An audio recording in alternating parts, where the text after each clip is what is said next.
Hello everyone. Good evening, ma'am.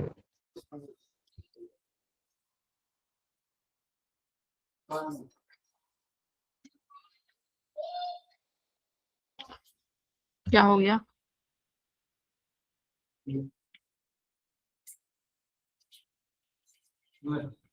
हाँ जी,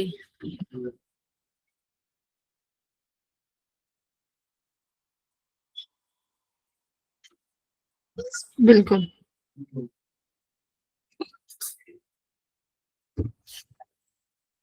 ठीक है, तुम लोगों का केटीजी और थर्मो कंप्लीट हो गया है ना?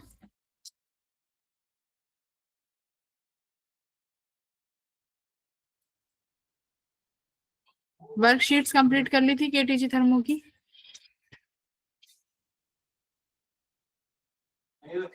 ठीक है, तो तुम्हारे 11th के दो चैप्टर्स और जो हैं जो कराने हैं, एक तो फ्लूइड्स वाला। ठीक है, हाँ मनीष बोलो।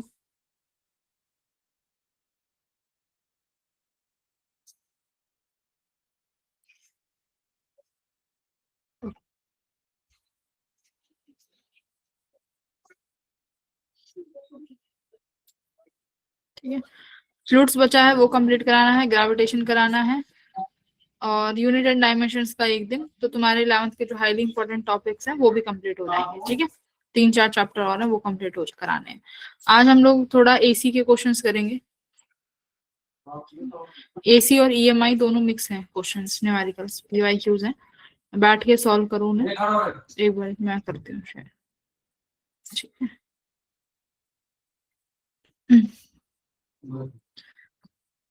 स्क्रीन शो हो गई ना? दिख रही है?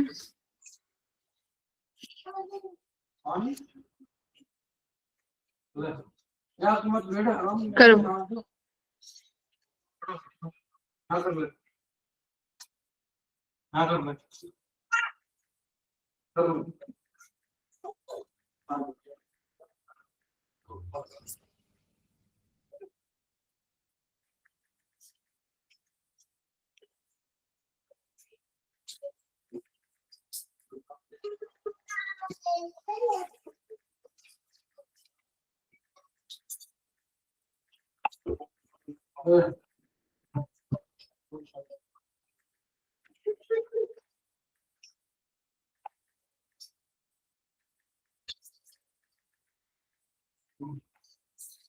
क्वेश्चन नंबर 1 एसी का क्वेश्चन है।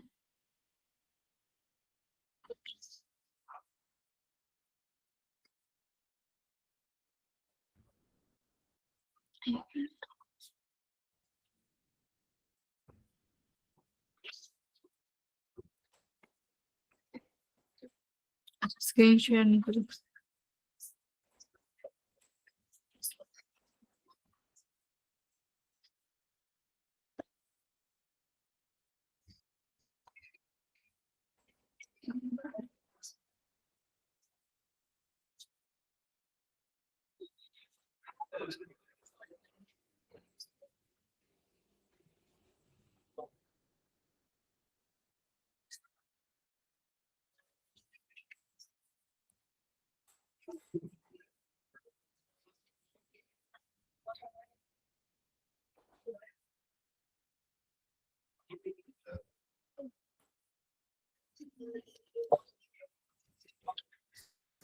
ठीक है, करिए।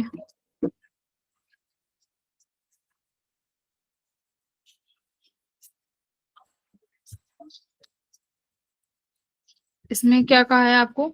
आपको ईएमएफ निकालनी है कि कितनी डेवलप होगी at the centre of the ring. तो solve EMF, find EMF.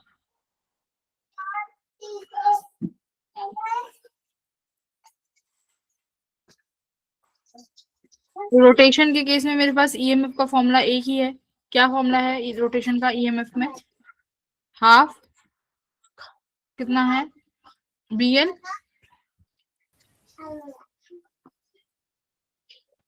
Half B omega L square. हाँ करो, वैल्यू रखो।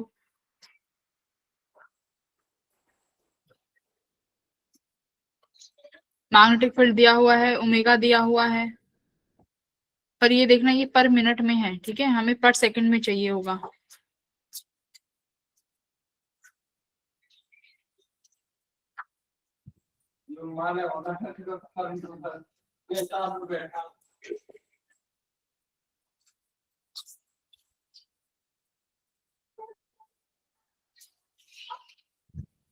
Half B omega L square यही होता है ना।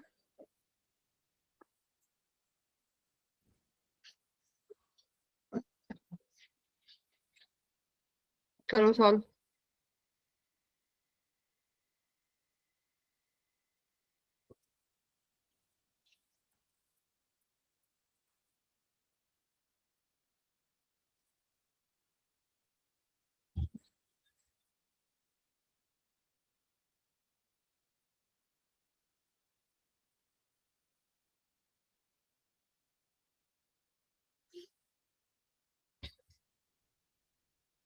कितना मिली वोल्ट आ रहा है?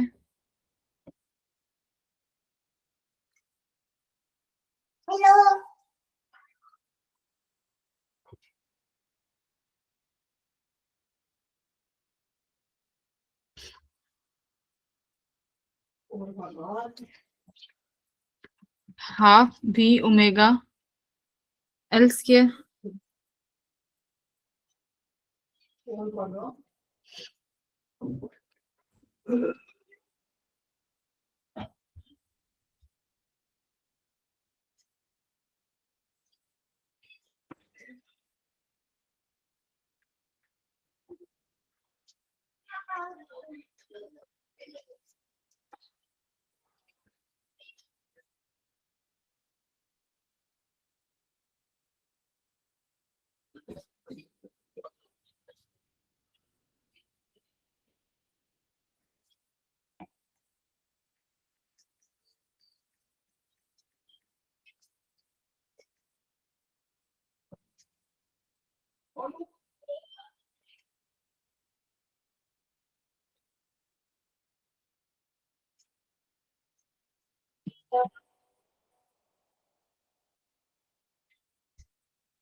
कितना आंसर आ रहा है भाई? ओमेगा निकाल लोगे। ओमेगा किसके बराबर होता है? 2 पाई न्यू, न्यू यानी फ्रीक्वेंसी। तो ये तुम्हें रोटेटेड 220 राउंड पर मिनट्स दिए हुए हैं। अगर मुझे सेकंड्स में निकालना हो तो क्या करना पड़ेगा? 2 पाई 210 को किससे डिवाइड करना पड़ेगा बेटा मिनट्स के लिए? 60 से। तो मेरे पास ओमेगा कितना बनेगा यहाँ से?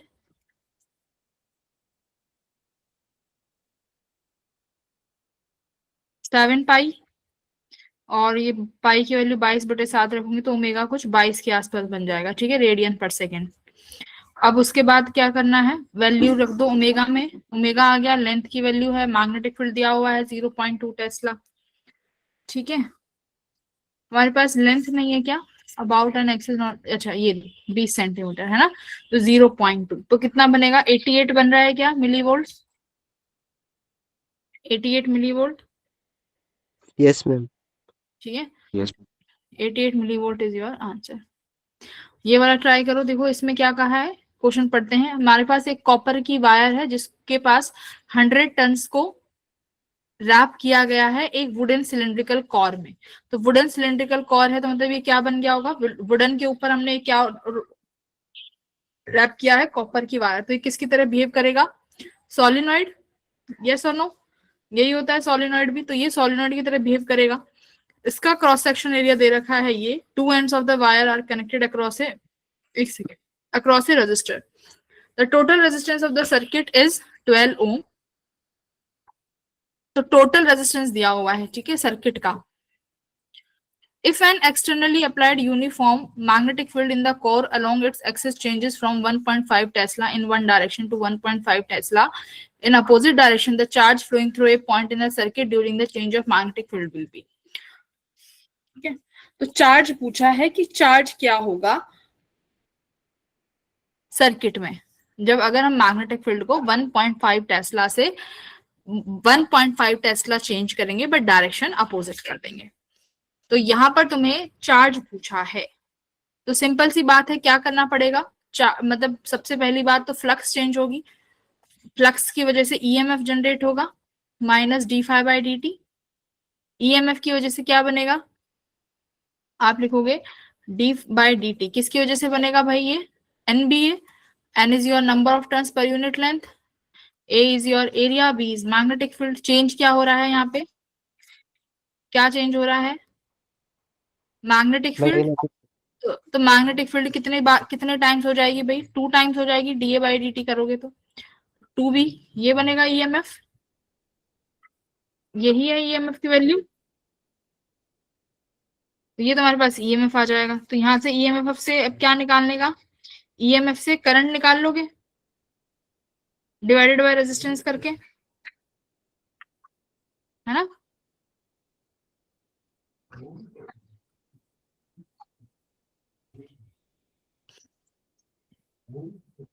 यस। मैम एक बारी पिछला वाला क्वेश्चन दिखाना। नहीं आया आंसर उसमें? नहीं मैम। करके देखो। मैम मेरा इसमें डाउट है, जो हमने ओमेगा निकालना है, ओमेगा क्यों निकाला है? EMF की वैल्यू फॉर्मूला क्या होता है अगर रोड को रोटेट करते हैं तो? मैम ओमेगा तो दे रखा है ना क्वेश्चन में। कहाँ दे रखा है? ये पर मिनट फ्रीक्वेंसी होती है ना। मैम रेडियन पर मिनट है ना, हम्म। रेडियन पर मिनट। हाँ तो वो तो आपको मैम सेकंड्स में ओमेगा चाहिए की होगी ना। होती है, वो तो मैम ओमेगा की यूनिट होती है। हाँ, एक सेकेंड, रेडियन पर मिनट है ना। हाँ तो ये ठीक है, ये भी हमने रेडियंस में लिख दिया। ओके ठीक है। तो एक काम करो, इसको सिर्फ पर मिनट की जगह सेकंड में चेंज कर लो, 210 को। ठीक है, ये हमने यहाँ से ना टू, ये ऑलरेडी हमें रेडियन पर मिनट में दिया हुआ है, करेक्ट। तो इसको सेकंड्स में चेंज कर लो ना फिर। सही, फिर तुम्हारा आंसर कैसे आया बाकी लोगों का? मेरा तो मैम 2 आया शायद, हाँ 2 आया। नहीं नहीं, तो फिर एक काम करो, पहले इसको उसमें चेंज करो, सिर्फ सेकंड्स में, रेडियन पर सेकंड में। तुम्हें 210 डिवाइडेड बाय 60 कितना आ जाएगा? 21/6। तो हाफ मैग्नेटिक फील्ड कितना है? 0.2। ओमेगा कितना हो जाएगा पर सेकंड में? आ गया आपके बार 21/6। लेंथ कितना दिया हुआ है? 0.2 मीटर्स। ठीक है, अभी करके देखो कुछ बनता है। कितना आ रहा है? 2 2 4 दूनी 8, 0.8 मल्टीप्लाई 21/6 दूनी 12। अब देखो 21 डिवाइडेड बाय 16,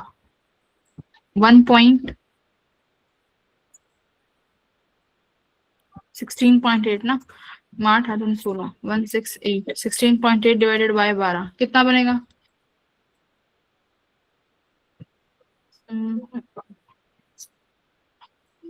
16 डिवाइडेड बाय 12, ये तो 1.4 के आसपास बन रहा है।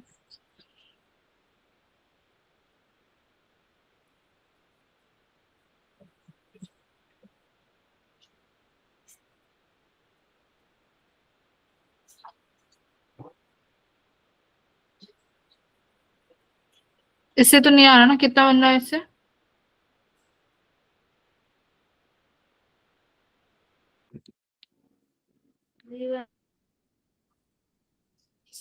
एक सेकेंड, 16.8 डिवाइडेड बाय 12 है ना, ये तो 1.4 आ रहा है इस वैल्यू से। 1.4 आ रहा है। क्वेश्चन एक बार दोबारा पढ़ते हैं, पूछा क्या है? 20 centimetre long metallic rod is rotated about an axis normal to the rod passing through its one and.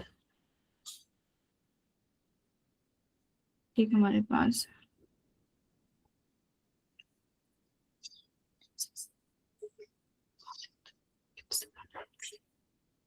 Ten axis normal to the rod, the other end of the rod is in contact with a circular metallic ring। अच्छा, दूसरा जो है वो ring से touch है। constant and uniform magnetic field parallel to the axis exist everywhere, the EMF developed, ओहो ओहो ओहो ओहो ओहो, गॉट इट। क्वेश्चन देखो, इन्होंने पूछा है EMF developed between the center and the ring।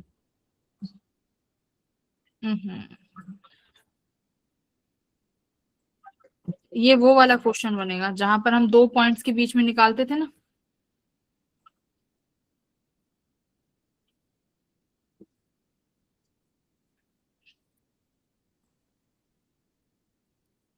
ये इस तरीके से है कि एक रिंग है, एक रॉड है, मेटालिक रॉड, ठीक है, जो अपने एक्सिस के नॉर्मल के अबाउट घूम रही है एक एंड से, ठीक है, एक एंड से घूमेगी वो ओमेगा से। इसका जो दूसरा एंड है वो एक the other end of the rod is in contact with a circular metallic ring, ठीक है। एक constant uniform magnetic field is parallel to the axis exist everywhere, मतलब पूरे इस स्पेस में मैग्नेटिक फील्ड एग्जिस्ट कर रही है।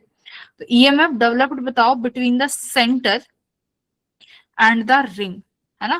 तो रिंग में और इसके सेंटर पे कितना मैग्नेटिक ईएमएफ जनरेट होगा वो मुझे कैलकुलेट करना है, ठीक है। यानी ये तुम्हारा रिंग का, ये रिंग हो गया, बिटवीन द सेंटर एक rod and the ring is, तो इनके बीच में तुम्हें करना पड़ेगा ना।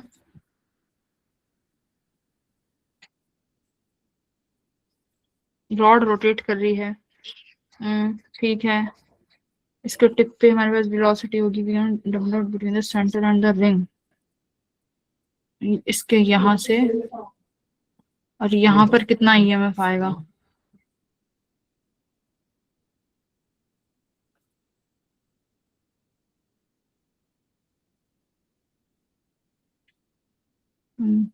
ठीक है, होना तो यही चाहिए, उसका हाफ भी ओमेगा एल स्क्वायर से नहीं आ रहा है।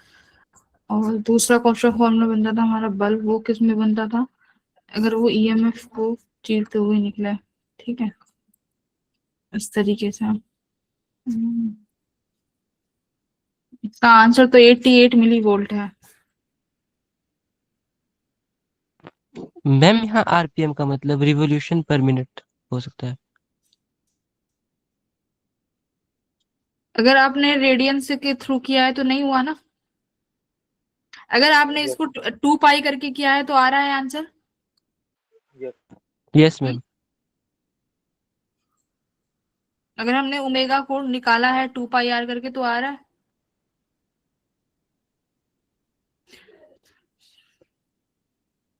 देखो, a long metallic rod is rotated with 2 tan, या तो रेडियंस, तो रेडियन होगा तो ओमेगा होगा। देखो आंसर तो यही है, अगर मैं सेंटर से यहाँ की बात भी करूं, दो एंड्स के बीच में पूछे तो भी मेरा आंसर वही बनेगा, half B omega L square. इसमें भी तो ये भी कोई शक नहीं है कि इसका 1/2 चेंज हो जाए, है ना। तो आना तो ये 1/2 बी ओमेगा एल स्क्वायर से ही चाहिए।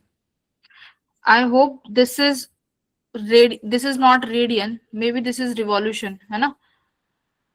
अगर डायरेक्ट फ्रीक्वेंसी अगर ये दी हुई तो फिर तो आंसर नहीं बन रहा अपना डायरेक्ट, अगर ये ओमेगा दिया हुआ है तो। और फॉर्मूला इसके अलावा कुछ और बनता भी नहीं है।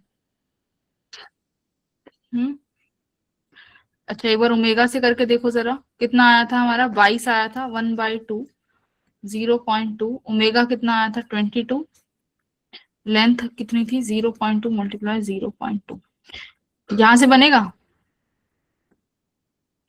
22 2 दूनी 4,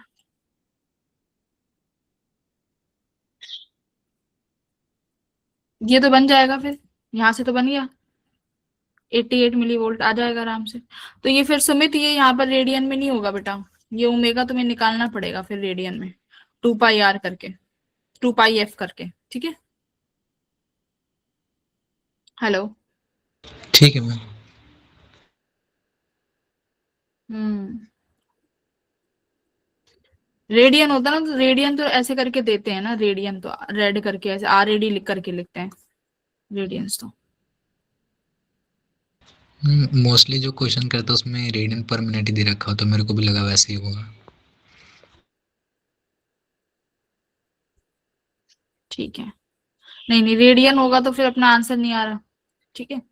और इसके अलावा कोई फॉर्मूला है ही नहीं, अगर मुझे ये दो एंड के बीच में भी पूछे तो इन दोनों एंड के बीच में भी यही निकलता है, half B omega L square, right.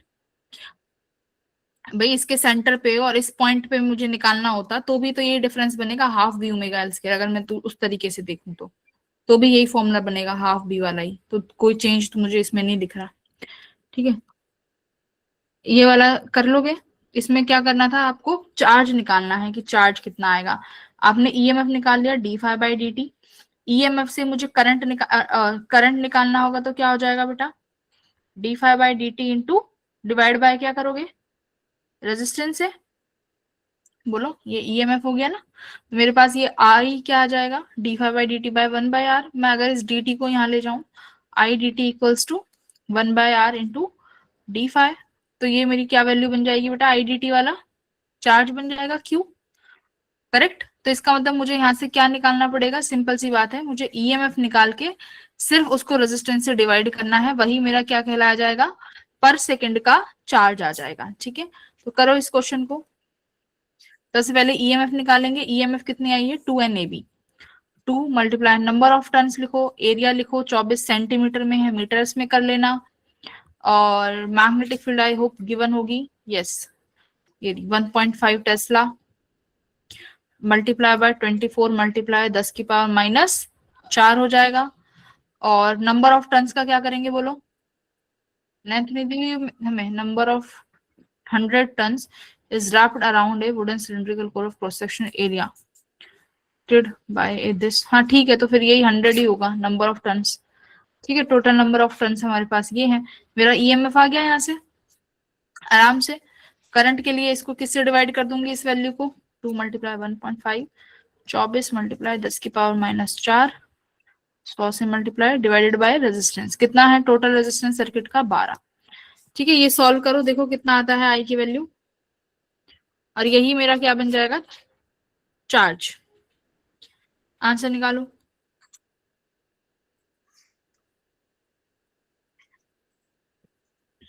कितने मिली गुलाम आ रहे हैं,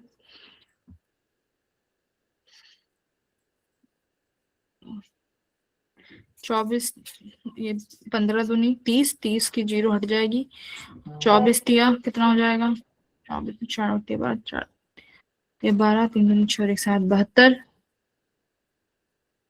मल्टीप्लाई 10⁻⁻2 अपॉन 12।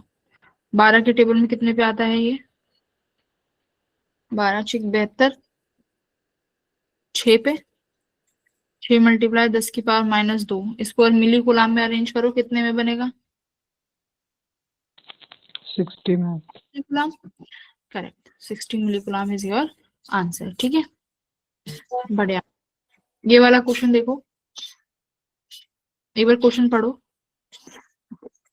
क्या कह रहा है कि एक इंडक्टर है और एक रेजिस्टर है, इन दोनों को सीरीज में कनेक्ट किया हुआ है, जिसमें हमारे पास ईएमएफ बनी है ये। ठीक है, represent the maximum rate at विच, देखो ध्यान से, ये जो वैल्यू है ये वो रेट है जिस रेट से एनर्जी स्टोर हो रही है।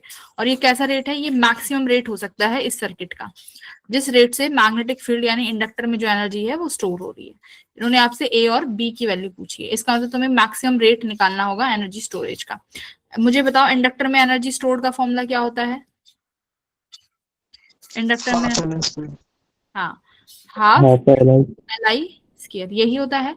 अब अगर मुझे किसी भी चीज का मैक्सिमा और मिनिमा निकालना होता है तो हम क्या करते हैं, क्या करते हैं बेटा, किसी भी चीज का जब भी मुझे maximum, differentiate DE by time के साथ हाफ। इंडक्टर चेंज होगा क्या टाइम के साथ, इंडक्टर चेंज नहीं होगा, बट इंडक्टर के सर्किट में करंट टाइम के साथ चेंज होता है। तो आई कितना हो जाएगा, 2 DI bye I, 2 DI by dt। Correct, तो ये 2 से t कट गया, क्या आया मेरा, DE by dt, LI DI by dt, है ना। यहां तक आ गई वैल्यू। अब देखो इसके आगे क्या करेंगे, अब बेटा एक होता है LR सर्किट, एक होता है RC सर्किट। RC सर्किट में समय के साथ साथ कैपेसिटर का चार्ज बढ़ता है ना। RC सर्किट में कैपेसिटर के अक्रॉस समय के साथ चार्ज की वैल्यू बढ़ेगी। और इंडक्टर में समय के साथ क्या बढ़ेगा, इंडक्टर में समय के साथ क्या बढ़ेगा, करंट, है ना। इंडक्टर में समय, क्योंकि इनिशियली जब भी करंट 0 से आई होगा तो तुम्हारा इंडक्टर उस करंट को अपोज करेगा। तो इनिशियल टाइम में वो करंट को अपोज कर रहा है, लेकिन जैसे ही सर्किट का करंट कांस्टेंट होगा, यहाँ पर हमारा क्या हो जाएगा, करंट कांस्टेंट, इसका मतलब लेंज लॉ नहीं लग रहा है, वहां पे चेंज नहीं आ रहा है, तो उस टाइम के बाद कुछ समय के बाद तुम्हारा सर्किट का करंट कांस्टेंट हो जाएगा और करंट सर्किट में इंक्रीज कर जाएगा। तो यहाँ पर तुम्हारे पास किस अमाउंट से करंट चेंज होता है वो बताओ, आई की वैल्यू क्या होगी, जैसे वहां लिखते थे ना Q equals to Q not 1 minus e, t की पावर क्या लिखते थे, टाउ, चार्ज में, ये तुम्हारा आरसी सर्किट का फॉर्मूला था। यहाँ क्या हो जाएगा चार्ज की जगह, एल आर सर्किट में I equals to I naught 1 minus e minus t by tau. Tau क्या है, टाइम कांस्टेंट। टाइम कांस्टेंट किसके बराबर होगा एल आर सर्किट में, बताओ टाउ किसके बराबर होगा, एल बाय आर, ठीक है, एल बाय आर के बराबर हो जाएगा tau. Tau is time constant, ये वो टाइम कांस्टेंट है जहां पर करंट कितने परसेंट हो जाता है, मैक्सिमम का 63% हो जाता है ना, राउंड ऑफ मैं बता रही हूँ, सर्किट का मैक्सिमम करंट 63% पहुंच जाता है तुम्हारे टाउ पे, यानी टाइम कांस्टेंट पे। और ये टाउ किसके बराबर है आपका, एल बाय आर के बराबर। तो आई की वैल्यू उठा के पटको यहाँ पे कैसे, d e by d t equals to inductor as it is, I की वैल्यू यहाँ पर आई नॉट मैक्सिमम करंट किसके बराबर होगा बेटा बताओ, मैक्सिमम करंट सर्किट में किसके बराबर होगा, EMF upon resistance, correct, E by R. तो यहाँ पर आई नॉट की जगह में क्या लिख सकती हूँ, सर्किट में ई बाय आर लिख सकते हो, बाकी term as it is. Okay, अब मुझे d I by d t भी चाहिएगा, मतलब इस आई नॉट वाली टर्म का भी डिफ्रेंशिएट करो, क्या बनेगा, I equals to d I by d t किसके बराबर बनेगा बेटा, आई नॉट, ये वन वाली टर्म तो जीरो हो जाएगी, आगे क्या आ जाएगा बताओ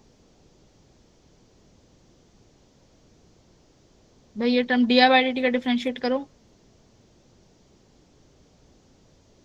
आई नॉट को ई बाय आर लिखो, ई बाय आर, ये यहां से माइनस वन का तो जीरो हो जाएगा, माइनस टी बाय टाउ का कितना बनेगा बेटा, minus one by tau, tau की वैल्यू रखो तो d I by d t किसके बराबर आ जाएगा, e by R multiply by R upon L e की power minus t by tau, यही हो जाएगा, ये माइनस साइन है, एक माइनस वहां से आएगा तो ये इसको प्लस बना देगा, ठीक है। तो ये कितना हुआ, d I by d t की वैल्यू, आर से आर कट गया, देखो ई बाय एल ई की power minus t by tau, बोलो, ये मैंने यहाँ पे टाउ की वैल्यू रख दी थी, टाउ की अगर तुम रखना चाहो तो रख भी सकते हो यहाँ पे भी, कितना हो जाएगा एल बाय आर, ये एल है यहाँ पर, ऊपर आर लगा लो,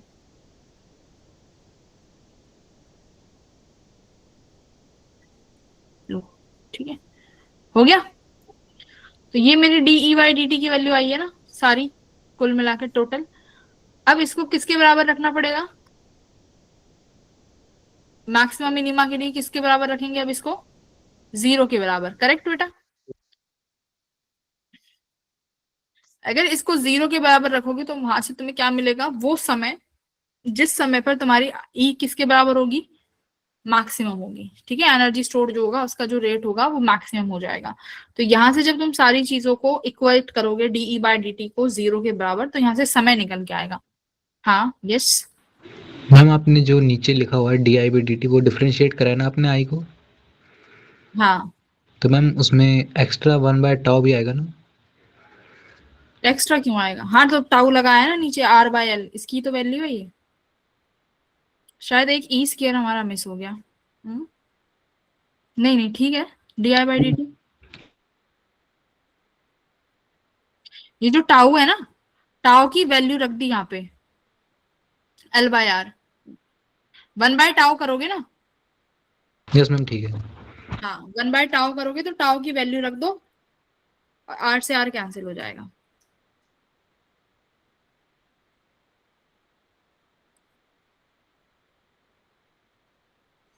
अब यहाँ से D e by d T को जीरो के अराउंड इक्वेट करो, ठीक है, कितना बनेगा, यहाँ से तुम समय निकालोगे तो ये टाइम लगभग तुम्हारा बनेगा, देखो ये ई, ये कांस्टेंट वैल्यू बाहर ले लो, e by are L N, हाँ देखो ये ई बाय एल यहाँ पर हो जाएगा ई स्केयर अपॉन एल, तो एल से एल भी हट गया, यहाँ पे एक एल था तो एल से एल भी हट जाएगा, तो सिर्फ ई स्केयर बार आर आएगा, तो ये भी वैल्यू कांस्टेंट जीरो है तो इक्वेट होके उधर चली जाएंगी, तो कितनी वैल्यू बचेगी, टाइम की वैल्यू कितनी आई, एल अपॉन कितना बनेगा देखो, ये आना चाहिए तुम्हारा l upon L r by R LN2। Log 2, है ना। ये आएगी टाइम की वैल्यू, टी की वैल्यू। तो बस ये तुम्हारे पास टाइम आ गया, डी बाई डी टी में अब इस टाइम की वैल्यू रख दो, आ जाएगा टी। ठीक है, इस टी को अब यहां पर इस इक्वेशन में पुट कर दो। तो एक्सपोनेंशियल की पावर में लॉग होता है तो एक्सपोनेंशियल वैसे ही हट जाता है। ठीक है, सॉल्व कर लो, इसको यहां लिख देती हूँ।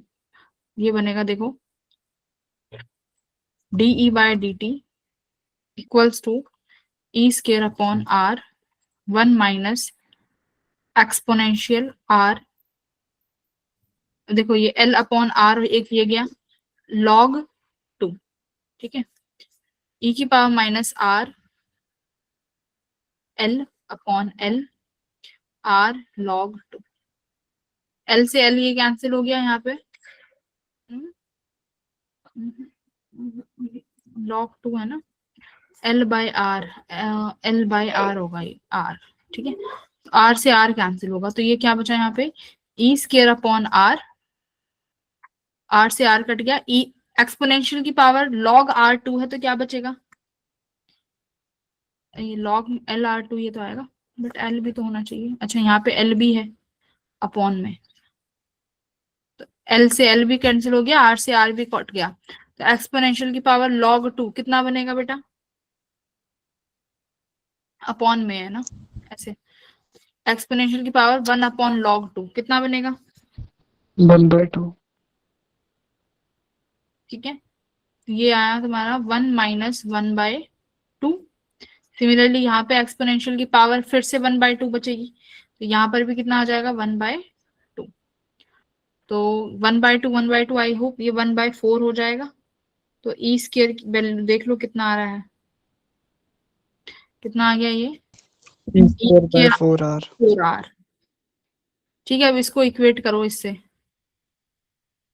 यहां से कितना बनेगा, आर रेजिस्टेंस की वैल्यू रखो 25, रेजिस्टेंस की वैल्यू,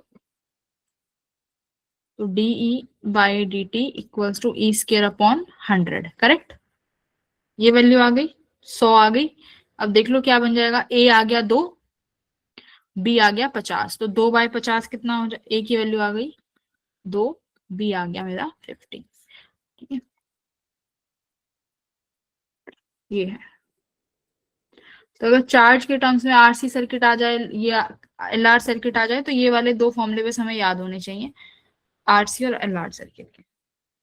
बोलो ये क्वेश्चन किसको समझ में आया, ऐसा कुछ था नहीं, सिंपल बस कैलकुलेशंस थी, मैथमेटिक्स टोटली।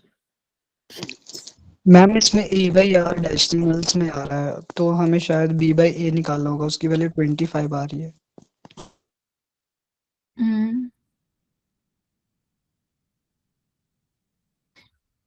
क्या निकालना होगा, बी बाय ए, अगर हम ए बाय बी करते हैं तो 1/25 हो जाएगा ना, 1/25, और वो डेसिमल में चला जाएगा।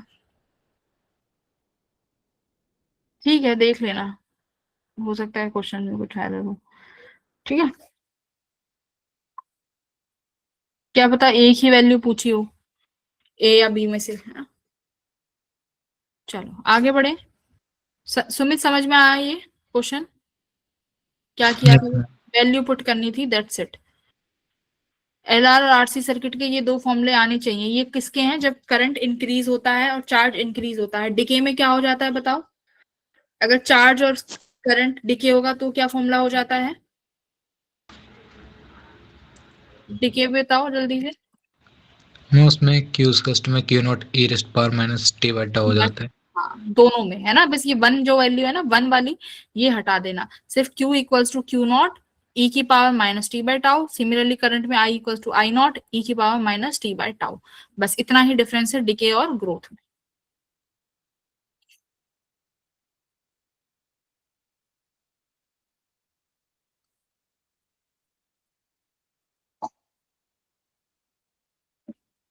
हाँ प्रिंस बेटा, ये समझ में आया ये वाला क्वेश्चन,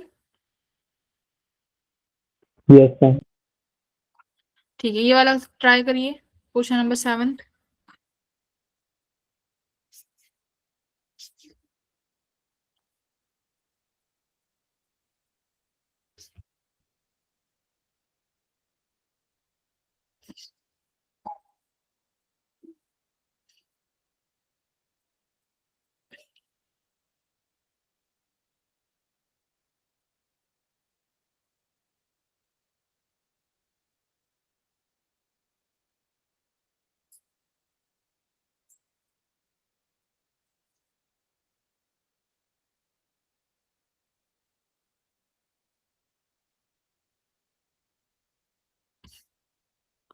तो एक स्क्वायर की लूप है जिसको हमने सोलिनॉइड के अंदर प्लेस किया हुआ है।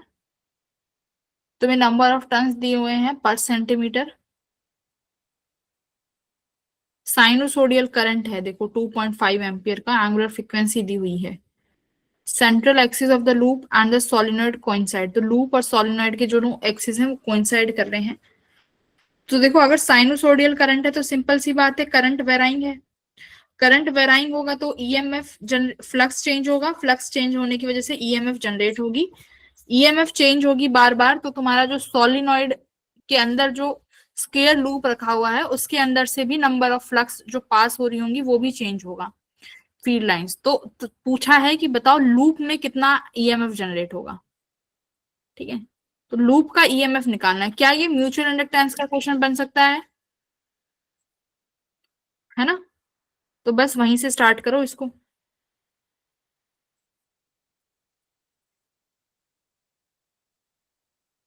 पहले निकालो कि सोलिनॉइड ने कितना फ्लक्स चेंज हो रहा है। ठीक है,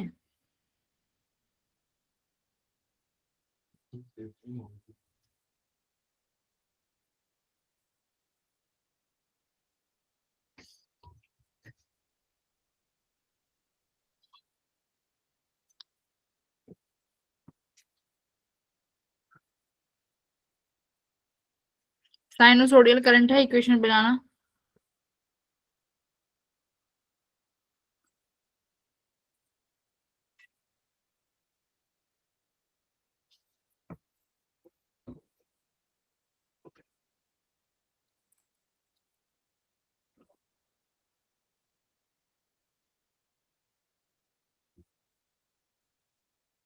ईएमएफ होगा d phi by d t के बराबर।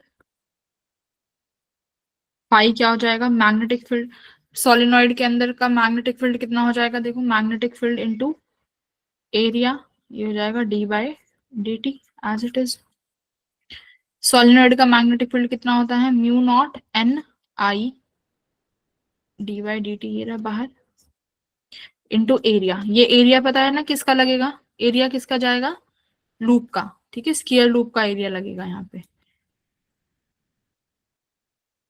ओके, म्यू नॉट एन आई। अब नंबर ऑफ टर्न्स कांस्टेंट है, म्यू नॉट कांस्टेंट है, तो सिंपल सी बात है ईएमएफ जब लिखेंगे म्यू नॉट बाहर आ जाएगा, एन बाहर आ जाएगा, क्या बचा यहाँ पे? D I by d T, वही वेराइंग है, इनटू एरिया। अब बात I D I by d T क्या लिखेंगे? अब देखो साइनोसोडियल इक्वेशन लिखनी है करंट की, क्या होगी? I equals to I naught sine sine omega t. Sine omega t. D I by d t कितना हो जाएगा? I naught omega cos omega t. Correct, यही बनेगा।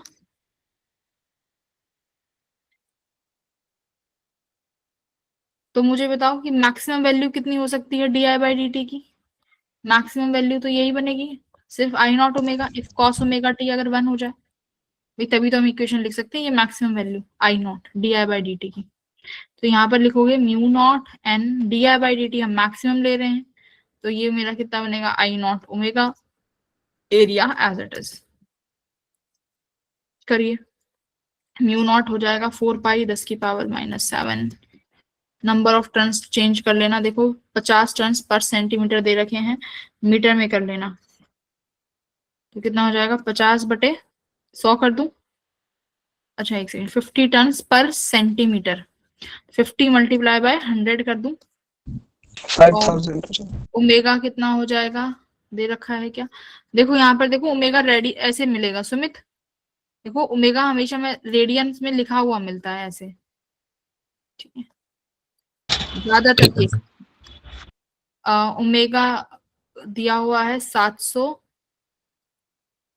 एरिया तुम्हें दिया हुआ है सेंटीमीटर में है, चेंज कर लेना, स्केल ऑफ साइड दिया हुआ है, तो ये हो जाएगा 4 4 multiply. into 10 raised to power -4। हाँ ठीक है, सॉल्व कर लो इसको, तुम्हारा यहाँ पर आंसर बनना चाहिए एक्स की वैल्यू 44। 44। हाँ तो ये ऐसे क्वेश्चन आ जाए कि तो d I by d T कहाँ से लाए, तो ये क्वेश्चन देख के घबराना नहीं, हमें साइनसोइडल इक्वेशंस लिखनी आती है, वी कैन डू दिस, ठीक है। तो इसीलिए थोड़े से ऐसे क्वेश्चंस हैं जो अभी तक हमने शायद प्रैक्टिस नहीं किए हैं, तो वो यहाँ हो जाएंगे। Okay, solve this question. Quality factor का फॉर्मूला बोलिए।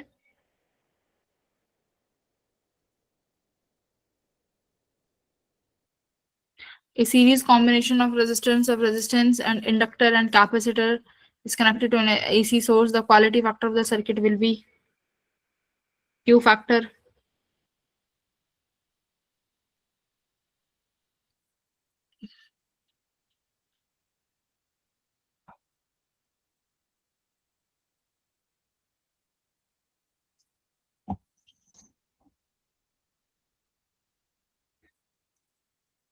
दो फॉर्मूले लिखाए थे, एक तो एक्सएल बाय आर था और एक एक्सी बाय आर था, ठीक है, किसी से भी कर लो।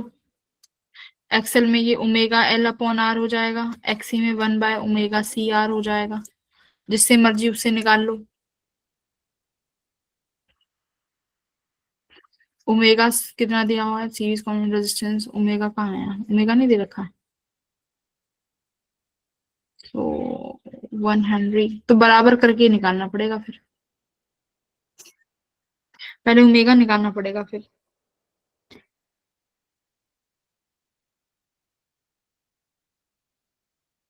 ओमेगा कैसे निकालोगे, अंडर रूट ऑफ, मैम इसे डायरेक्ट 1/r √L/c से निकाल सकते हैं।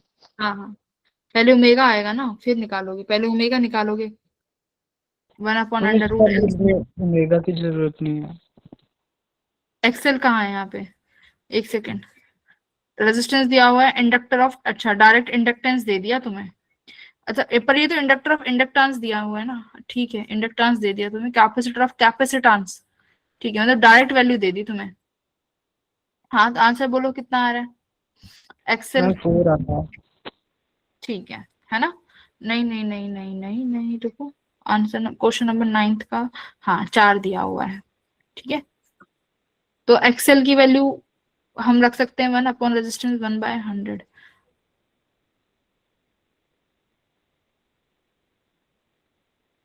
ठीक है, तो क्वालिटी फैक्टर यहाँ से तुम्हें जो वैल्यू मिलेगी वो कितनी मिल जाएगी, 4, आंसर क्वेश्चन नंबर 9।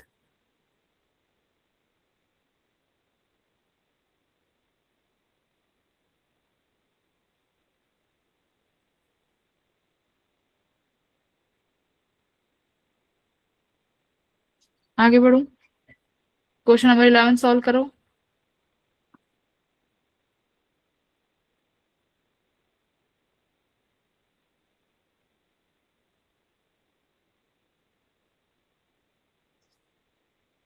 पहले ओमेगा फाइंड करना, ठीक है, फाइंड ओमेगा, यहाँ से 1/√LC से ओमेगा मिलके किसी भी वैल्यू में रख लेना, एक्सेल से निकालना चाहो तो एक्सेल से, एक्सी से निकालना चाहो तो एक्सी से। ओमेगा कितना आ जाएगा, 1 अपॉन अंडर रूट, इंडक्टर की वैल्यू 1, सी की वैल्यू दी हुई है 625 माइक्रोफेराड, तो ठीक कर लेना उसको।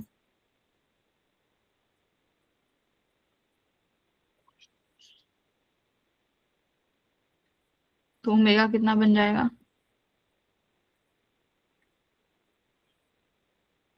-8 हो गया, तो 1 अपॉन अंडर रूट 625 बाहर चला जाएगा, 10 की पावर -4 में चला जाएगा, 8 है तो -4 में, ठीक है, ऊपर जाके 10 की पावर प्लस का 4 हो जाएगा, 625 का रूट आई थिंक 25 होता है, 10 की पावर 4 अपॉन 25, तो ये 0 0 1 2 3 4 कितने पे कटा, 25 दूनी 25 दूनी 50, 25 या 75, 25 100, 400 है ना।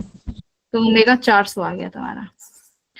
क्वालिटी फैक्टर में ओमेगा 400 रख दो, इंडक्टर की वैल्यू 1 है, रेजिस्टेंस कितना दे रखा है 100, है ना 100। तो कितना आया, ओमेगा आ गया 4। ठीक है बेटा, तो ये क्वालिटी फैक्टर के फॉर्मूले ये दोनों याद होने चाहिए। चलो फटाफट आगे बढ़ते हैं, बहुत सारे क्वेश्चन हैं। हाँ ये वाला ट्राई करो।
हम्म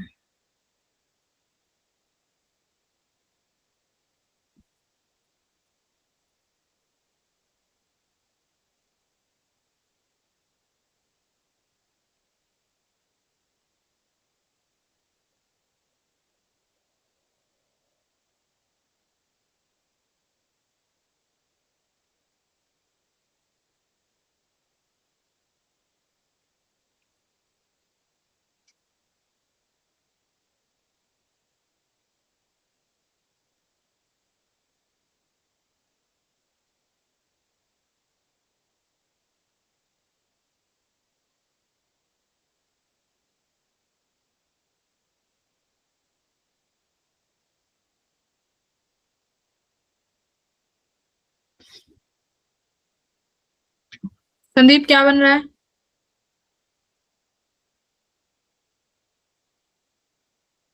हाँ संदीप, क्लास में आते हो तुम? यस मैम, कर रहा हूँ फिर।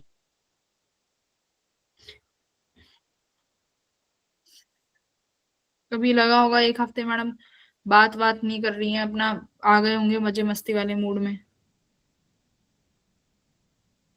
मेंटरशिप नहीं चल रही है तो करो कुछ भी।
मैम क्या आंसर है? आपका क्या आ रहा है? 4 आ रहा है मैम। ठीक है, सही आया है। बाकियों का अभी तक चल ही रहा है प्रोसेस। हाँ, क्लास में बैठ के क्वेश्चन सॉल्व ही करते हो ना। आर्यन क्या बन रहा है तुम्हारा? मैम 4 ही बन रहा है। ठीक है, दो सर्कुलर कॉइल्स है, कॉन्सेंट्रिक है, तो सिंपल सी बात है, कॉन्सेंट्रिक में तुम्हें बहुत क्वेश्चन कराए हुए हैं। ठीक है, रेडियाई 1 सेंटीमीटर है, दूसरे की 1000 सेंटीमीटर है। ठीक है, यानी 1000 सेंटीमीटर दी हुई है। नंबर ऑफ टर्न्स दिए हुए हैं, कोएक्सियली रखे हुए हैं। The mutual inductance of the arrangement, mutual inductance क्या हो जाएगा?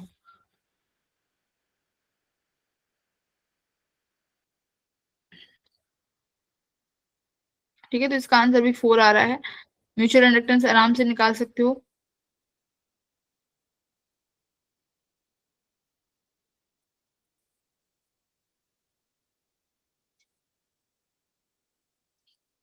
इसमें करंट कैसे नहीं दे रखा? आई। मैम वो कैंसिल आउट हो जा रहा है।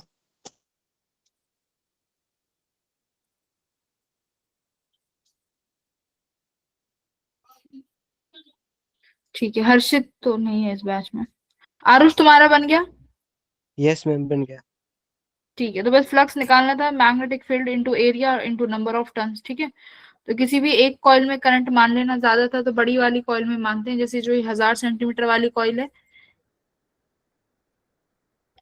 ठीक है, तो मान लो इस वाली कॉइल में मेरे पास करंट की कोई भी वैल्यू है आई। यहाँ इसके सेंटर पर एक छोटी सी एक कॉइल रखी होगी। ठीक है, अगर आप इसका करंट चेंज करेंगे तो यहाँ पर क्या जनरेट होगा? फ्लक्स जनरेट होगा। उसी का म्यूचुअल इंडक्टेंस पूछा है, तो म्यूचुअल इंडक्टेंस फाई किसके बराबर होता है? एम आई के बराबर। तो हम एम आई से तो कई बार निकाल ही नहीं सकते क्वेश्चन, तो फाई कैसे निकालोगे? Magnetic field into area. तो मान लो ये पहली वाली कॉइल है और ये है मेरी सेकंड वाली कॉइल। तो पहली वाली कॉइल का लिखा magnetic field, flux, area A1। Number of turns कहाँ गया? एक सेकेंड।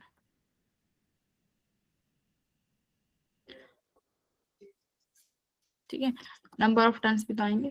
पहली वाली कॉइल के नंबर ऑफ टर्न्स भी दिए हुए हैं, तो मान लो फर्स्ट कॉइल का number of turns magnetic field मेरे पास यहाँ से फाई आ जाएगा इनटू एरिया। तो आई तो कॉमन हो जाएगा ना। ठीक है, आई तो लेना ही नहीं है, बस म्यूचुअल इंडक्टेंस पूछा है। ठीक है, मल्टीप्लाई कर देना यहाँ पर एरिया से। एरिया किसका लोगे बेटा जी? एरिया लेंगे सेकेंडरी कॉइल का, करेक्ट, क्योंकि सेकंड कॉइल में चेक करेंगे ना। तो N1 B1 A2, क्या सेकेंडरी कॉइल में नंबर ऑफ टर्न्स है? यस, सेकेंडरी कॉइल में भी नंबर ऑफ टर्न्स है, तो यहाँ पर N2 से भी मल्टीप्लाई करोगे। यस और नो? ऐसे ही आएगा ना answer. N1 B1 multiply by N2, N2 into I अलग चल रहा है। ठीक है, बट हम जब इससे दोनों से कंपेयर करेंगे तो बस ये बीच वाली टर्म ही लिखनी पड़ेगी। तो सेंटर पर मैग्नेटिक फील्ड कितना हो जाएगा बेटा, बताओ? सेंटर पर मैग्नेटिक फील्ड कितना होगा? Mu naught mu not I I by 2। Not I. Mu not I by 2r। बस यहाँ पर मैग्नेटिक फील्ड लिख देना। आई होप हो जाएगा अब तो। नंबर ऑफ टर्न्स फर्स्ट वाली में कितने हैं? 10 हैं। नहीं, सेकंड 1000 वाली में 200 हैं। ठीक है, 200 mu not I upon 2। Radius बड़ी वाली है 1000 सेंटीमीटर, तो यानी कितना हो गया? 1000 सेंटीमीटर 10⁻⁻2, यानी 10 मीटर्स। हाँ, 10 आ जाएगा ना सीधा। और एरिया 2, सेकेंडरी कॉइल का एरिया लिख लेना, IR 2 square. Number of turns कितने दे रखे हैं उसके? 10। ठीक है, यहाँ से इसको सॉल्व कर लेना, देख लेना क्या आंसर आ रहा है। 4 4 आना चाहिए। हो जाएगा। आगे बढ़ू, ये R2 जब लिखो यहाँ पे रेडियस 1 सेंटीमीटर लिखना, तो यानी ये 1 × 10⁻²⁻² में जाएगा। ठीक है, किसको ये समझ नहीं आया बताओ? ये क्वेश्चन सबको आ गया? हेलो, आ गया यस बेटा? Yes ma'am. हाँ, यस तो ये यहाँ पर जो एरिया लेना है, बस ये याद रखना कि एरिया किस कॉइल का जाएगा? एरिया स्मॉलर कॉइल का जाएगा, जिसमें हमें फ्लक्स निकालना है अंदर वाले कॉइल का। बस मैग्नेटिक फील्ड बड़े वाले की, नंबर ऑफ टर्न्स दोनों के आएंगे।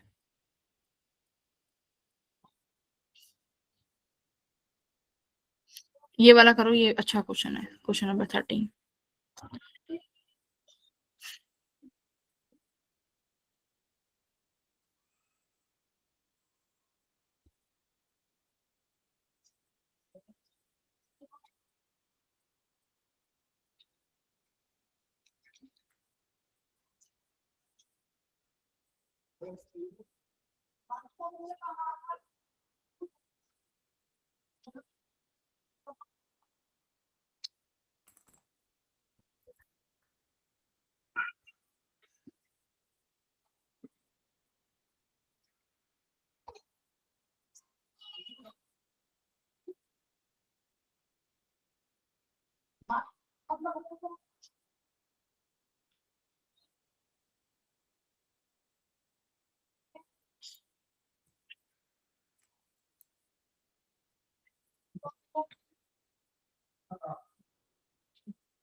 Square shop coil of this area having this turn rotate in a magnetic field about an axis which is parallel to one of the side of the coil. ठीक है, and perpendicular to the direction of the field. कोयल को rotate करा जा रहा है, 500 revolution 1 minute में वो ले रही है, तो किसी इंस्टेंट में तुम्हें ईएमएफ जनरेट करनी है, बतानी है अगर उसका कॉइल का एरिया वेक्टर मैग्नेटिक फील्ड के साथ 60 डिग्री पे। देखो प्लेन ऑफ द कॉइल का मतलब क्या है, प्लेन ऑफ द कॉइल का मतलब एरिया ही तो हुआ, एरिया वेक्टर। तो एरिया वेक्टर जो है तुम्हारे 60 डिग्री बना रहा है मैग्नेटिक फील्ड के साथ। बताइए क्या होगा, फाई क्या होगा, फ्लक्स किसके बराबर होता है, b dot a, phi equals to b a, dot हटा के कॉस लगाएंगे। अब यहाँ पर जो कॉइल है वो रोटेट कर रही है, रोटेट करेगी तो भाई किसके, इसका थीटा किसके बराबर हो जाएगा, एंगुलर डिस्प्लेसमेंट ओमेगा टी के बराबर। तो कॉस थीटा की जगह यहाँ ओमेगा टी लिख दो। मुझे यहाँ पर ईएमएफ पूछा है, तो ईएमएफ किसके बराबर हो जाएगा, d phi by d t which is equals to b a omega sine omega t. ठीक है, किसी भी इंस्टेंट पे। तो ये एंगल कितना है, अभी भी एरिया और साइन इसके बीच के प्लेन का एंगल। अब मैं इसको यहाँ पे थीटा भी लिख सकती हूँ, B a omega sine theta, ऐसे भी लिख सकते हो। ठीक है, अब एंगल कितना है एरिया वेक्टर और साइन थीटा के बीच में, 60 डिग्री का, तो लिख दो B a omega sign 60 degree. देखो कितना आंसर बनता है, अभी चेक कर लेते हैं। चल, नंबर ऑफ टर्न्स भी है क्या, नंबर ऑफ टर्न्स है तो वो तो हम पहले ही लगा देते हैं एन। ठीक है, एन भी लगा लेंगे।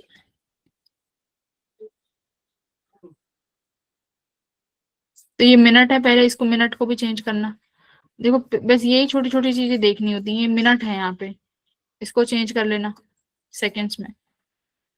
फाइनल आंसर बताओ, ये आंसर मुझे बताएगा आ, वो बताएगी सिमरन। सिमरन बताओ कितना आंसर आएगा, और कोई लिखेगा नहीं। सिमरन क्या है आंसर, मैम मेरा तो मैम 2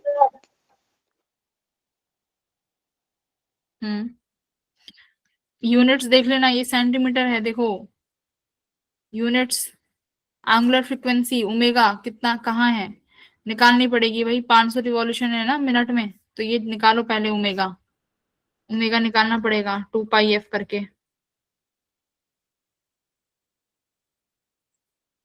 वो यहाँ रखो, साइन 60 हो जाएगा √3 साइन, कितना बनेगा ये,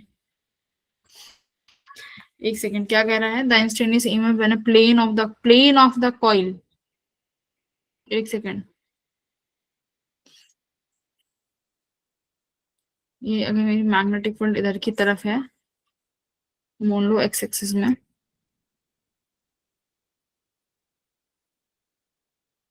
ये प्लेन ऑफ द कॉइल है,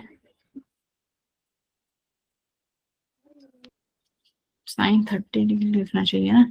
मैम ओमेगा की डिफरेंशिएशन नहीं हो, कर तो दिया ओमेगा टी का डिफरेंशिएशन। मैम 1 नहीं है ओमेगा, हाँ मैम ओमेगा की डिफरेंशिएशन 1 नहीं है। नहीं नहीं, ओमेगा टी की डिफरेंशिएशन ओमेगा आएगा ना। Yes ma'am. हाँ ये ओमेगा आएगा, ओमेगा, ओमेगा लिखा है ना यहाँ पे। एक बार ये देखो, ये साइन 60 बनेगा कि 30 बनेगा, देखो ये प्लेन ऑफ द कॉइल दिया हुआ है ना। मान लो अगर मेरी मैग्नेटिक फील्ड किसी एक्स डायरेक्शन में है, ये प्लेन ऑफ द कॉइल जो है वो एरिया इसके साथ 60 डिग्री का एंगल बना रहा है। एरिया वेक्टर कुछ इधर की तरफ निकल के आएगा, तो एरिया वेक्टर कितना एंगल बनाएगा इसके साथ, फाइनल आंसर देखो 44 आना चाहिए, साइन 30 डिग्री बनेगा।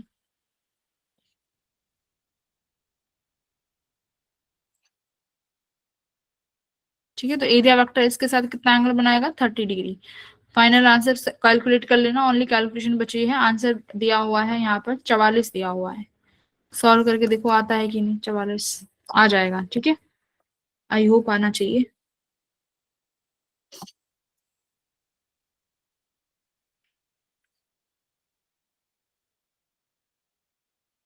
यस मैम 44 आ रहा है 30 लेने पे। हाँ 30 लेंगे ना, क्योंकि वो प्लेन ऑफ द कॉइल का एंगल दिया हुआ फील्ड के साथ, तो हमें एरिया वेक्टर के साथ एंगल बच जाएगा 30 डिग्री का। ठीक है, तो ये एंगल शुड बी 30 डिग्री, तो आंसर 44 आ जाएगा। एनर्जी सप्लाइड, ये घर से कर लेना, इजी है। हाँ, ये वाला बनाओ एक बार क्वेश्चन, देखो कराया था तुम्हें क्लास में, देखते हैं बना पाते हो कि नहीं। फटाफट करो, 2 सेकंड का 2 सेकंड का आंसर है। सिमरन एक बार बनाओ इस क्वेश्चन को, मनीषा, नितांत, अनुज।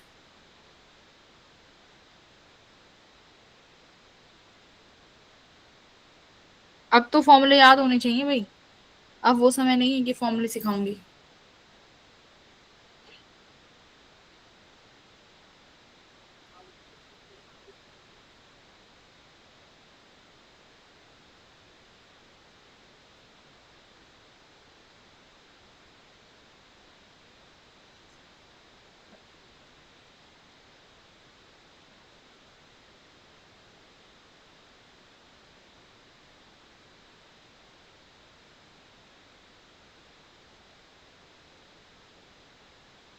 ए से बी तक लगाना शुरू करो, केवीएल लगाओ ए से बी तक।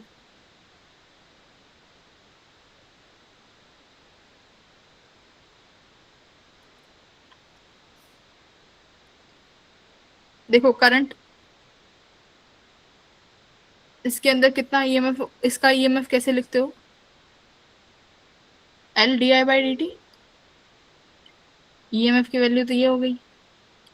अब यहाँ वोल्टेज बनानी है, L D I by d T. Current decrease हो रहा है, तो करंट डिक्रीज हो रहा है तो ये इंडक्टर इस करंट को सपोर्ट करेगा। सपोर्ट करने के लिए इंडक्टर यहाँ पर कौन सा साइन बनाएगा, पहले बताओ, सपोर्ट करने के लिए कौन सा साइन बनाएगा। नेगेटिव। हाँ, है ना, नेगेटिव का साइन, वेरी गुड। ये तुम्हारा सर्किट बन जाएगा, बस क्या करना था, खत्म क्वेश्चन। ठीक है, इसका जो भी ईएमएफ आएगा वो कितना हो जाएगा, L D I by d T. लिखो अब, वी ए मैम करंट 30 के, आएगा। हाँ वेरी गुड, है ना, कितना आ जाएगा, 30 वोल्ट। बहुत सही, आसान ही था, ज्यादा डिफिकल्ट था ही नहीं, बस ये याद रखना कि किस तरीके से साइन लेने हैं, अदरवाइज गड़बड़ हो जाएगी। तो वी ए करंट के डायरेक्शन के साथ चलोगी तो नेगेटिव साइन ले लेना, माइनस का 2, रेजिस्टेंस 12 हो जाएगा। अब देखो ये नेगेटिव है, ये पॉजिटिव है, तो आप नेगेटिव से पॉजिटिव जा रहे हो, तो पॉजिटिव का L D I by d T. अब ये मॉड में लेना, अब इसका कुछ नहीं बिगाड़ना। पॉजिटिव से नेगेटिव जा रहे हो तो नेगेटिव का 12 equals to v b. V a minus 24 plus inductor 6 d I by d t 1 minus 12 equals to v b. V a 4 और कितना हो गया, 4 और 2 6, 2 और 1 36 प्लस का 6 इक्वल्स टू वी बी, आ गया ना। V a minus v b equals to 30 volt. तो ये जब ईएमएफ लो फिर मॉड लगा देना, फिर ये D I by d t का साइन नहीं लेने का, हमने ऑलरेडी ले लिया यहाँ पे। अगर ये D I by d T plus होता, अगर ये दिया होता D I by d t +1, तो हम क्या कर देते, एंटरिंग के यहाँ पर प्लस लगा देते, क्योंकि अब मुझे अपोज करना है इस करंट का। ठीक है, तो ये चीजें थोड़ा सा बैलेंस आउट याद रखना। पावर फैक्टर निकाल लोगे, हाँ ये वाला क्वेश्चन करो, बैंडविड्थ का और क्वालिटी फैक्टर का रेशियो निकालो। बैंडविड्थ का फॉर्मूला बताओ क्या होता है, बैंडविड्थ का फॉर्मूला बोलो, डेल्टा ओमेगा, बैंडविड्थ होती है ना, डेल्टा ओमेगा, जल्दी बोलो formula. Prince, delta omega bandwidth का फॉर्मूला बताओ। एक ही फॉर्मूला था इसका, बोलो, सो गए। संदीप बताओ, डेल्टा ओमेगा का फॉर्मूला बैंडविड्थ का, बैंडविड्थ बताई थी ना।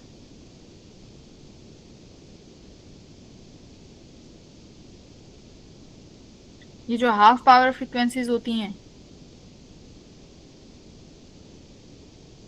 ये ओमेगा 1 और ये ओमेगा 2, इनके बीच का जो भी डिफरेंस है वो क्या है, मेरा बैंडविड्थ। बताओ कितना आता है फॉर्मूला, सुमित बता जल्दी फटाफट। मैम बैंडविड्थ तो 2 डेल्टा डब्ल्यू होता है। बैंडविड्थ तो 2 डेल्टा डब्ल्यू होता है, तब डेल्टा, मतलब ओमेगा। डेल्टा डब्ल्यू बताओ। मैम वो ओमेगा हम्म वो जो जो क्रस्ट पे है ना पी नॉट, और जो उस पे पी नॉट बाय 2 पे। ये है पी नॉट बाई 2 तो। हाँ, तो उसका ये ओमेगा अपर माइनस ओमेगा लोअर। हाँ तो वही उसका डायरेक्ट फॉर्मूला बताओ, ये तो मुझे भी पता है। अब क्या आएगा वो, यहाँ पी नॉट हो जाएगी, ठीक है भाई। एल आर सी के टर्म्स में फॉर्मूला बताया था बैंडविड्थ का, आर बाय एल। ये समझाना थोड़ी है, वहां जेई को समझाओगे बैठ के।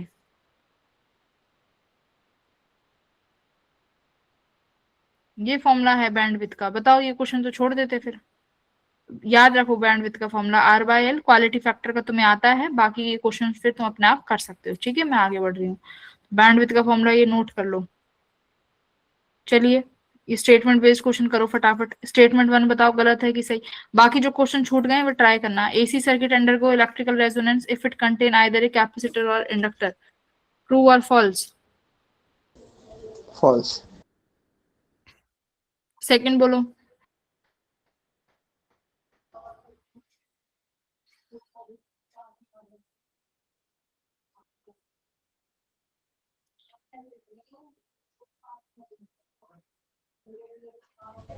true, सेकंड ट्रू है। सबसे ज्यादा पावर किसमें कंज्यूम होती है? मैम कैपेसिटर और इंडक्टर में तो पावर कंज्यूम ही नहीं होती, जीरो होती है। जीरो होती है ना। बस सिर्फ और सिर्फ रेजिस्टर के अक्रॉस पावर मिलती है, कैपेसिटर और इंडक्टर के अक्रॉस पावर क्या होती है? जीरो। और यहाँ बोला है उसने नॉन जीरो, तो क्या होगा? प्योर इंडक्टर और प्योर कैपेसिटर में ये स्टेटमेंट क्या हो जाएगी? फॉल्स ना। Yes ma'am. ये भी फॉल्स है, फर्स्ट भी फॉल्स है ना। रेजोनेंस कब मिलेगा? जब कैपेसिटर इंडक्टर तीनों होंगे, ठीक है। तो ये भी फॉल्स, ये सेकंड भी। आर्यन क्या कर रहे हो बेटा? सिर्फ वो रेजिस्टेंस थोड़ी में। When the frequency of an AC source in a series circuit increase, अब ये वाला बताओ। देखो ये ग्राफ तुम्हें सारे कराए थे, करंट, इम्पीडेंस, फ्रीक्वेंसी, सारे ग्राफ कराए थे, ये याद होने चाहिए। बताओ